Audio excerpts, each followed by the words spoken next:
It's Chanel Scales, your fearless mompreneur. No, really, thank you so much for coming to my channel. Today I'm going to talk about a few little wardrobe malfunction, but we're back. So let's try this again. Hey everybody, it's your girl Chanel Scales, the fearless mompreneur, and today we're going to talk about a few things when you are deciding to have a storefront or even have an amazing online e-commerce.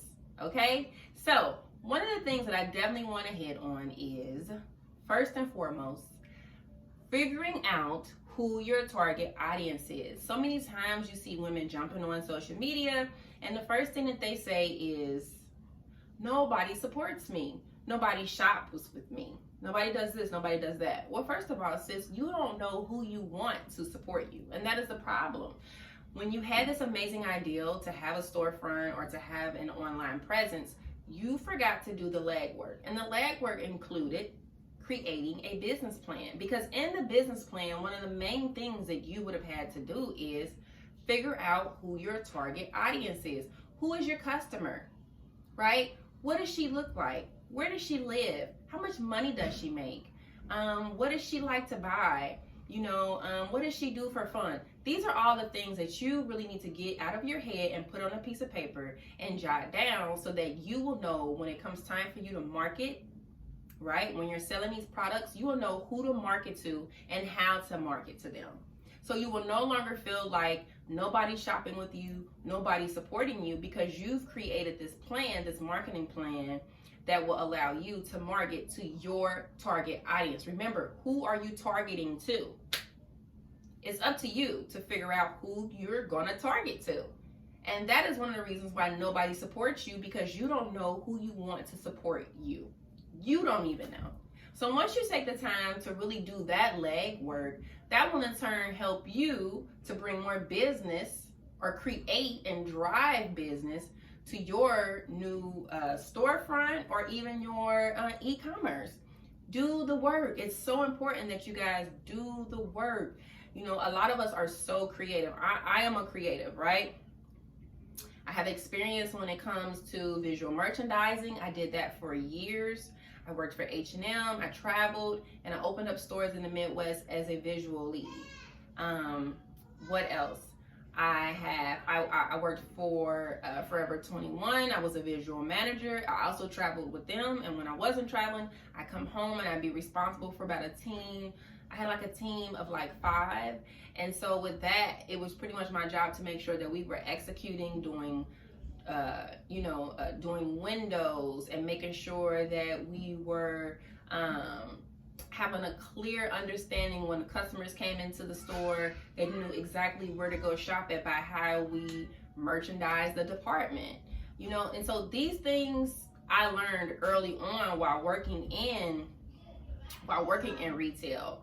Like there really is a right way to do things. It's not saying that your way is wrong, but there is a right way to structure so that you in turn will bring the right business to you. Okay? So start there. Do these business plans. I mean, you should take pride in doing these business plans because it's your business. You are creating the foundation and you are saying who you want to come and shop with you. You are also saying, hey, I have experience, I'm an expertise, you're my target audience, let me show you, let me get this trust from you. Like the power is in your hands. So take it serious. Secondly, once you get through, the business plan, the marketing plans, you do all the business, all the operations, which if you guys don't know those things, we can talk about that. But stop stealing other people's pictures. You heard me. I'm gonna say it. I'm gonna get closer. Stop stealing other people's pictures. Okay? And let me tell you why. Okay, let's just say you're selling this amazing dress. You're selling this dress. This dress it's gorgeous, right? You just received it from your vendor. You took it out the package. You got it on a hanger. You're looking it over. And you decide, okay, now I have to let my target audience know that I have this dress. How are you going to do that? right? First of all, you should have already known how you were going to do that. You already knew this dress was coming in. You should have already created a plan. You should already come up with a concept to shoot, to photograph this particular dress. You should already know who your model was. You should have already known where you were going to be at and how you were going to style it. You know, you should have already known that, right? Because you have a plan and you're going to execute it. But what a lot of people fail to do is they don't create a marketing plan. They don't plan photo shoots. They don't know who their model is. They don't do any of those things. The first thing they do is, I seen this dress on such and such. The girl who owned this boutique over there, I'm just going to take her picture, cut the head off, and now I'm going to use it for my boutique. Wrong. Stop doing that. And let me tell you why. Stop stealing people's pictures. First of all, anybody who's really serious about their business could sue you. They could send you a cease and desist letter. Because guess why? They took the time to pay for a photographer, pay for a makeup artist, book the model, book the photographer, find a location, shoot it, create the content, create the campaign for their brand. And if they can go back and prove that they are the ones who actually shot these pictures, they have rights to these pictures, they could come after you. Where in your mind, you're thinking, it's just a picture. No, sis, it's mine. It's my picture for my company, for my brand, for my audience, for them to see how I am an expertise when it comes to fashion and styling. Even if these other customers don't like how I style something, my target audience loves what I do, and that is why they continue to come back to me over time. But when you steal somebody else's pictures, for one, it's showing that you're lazy. For two, it's showing that you don't really have respect for your brand. You don't take your own brand serious, right? And for three, you're saying that this boutique is the shit. You heard me. Is the shit. They know their stuff. I'm going to be lazy and just steal their picture and put it on mine. Put it on my website. Put it on my social media. And just because you cut the head off, best believe, as women, we know other women's bodies. So if I go to such and such page and I steal her picture and she uses the same model, I'm going to know that it came to this page. And guess what you've just done? You not only shown that you're lazy, but you just made a potential new customer or client go to their page and now see all these flawless pictures or marketing or however they have it laid out. And now I'm going to shop with her. I ain't shopping with you. Because guess what? I don't trust you. You're not really fashionable. You don't really know fashion. You can't even show me how to rock this dress. You didn't give me no options. You didn't show me what handbag or what shoes or what earrings. Like, this is what you are really saying to your audience or somebody who may want to become a part of your target audience. It just is what it is. Target doesn't use pictures from Walmart.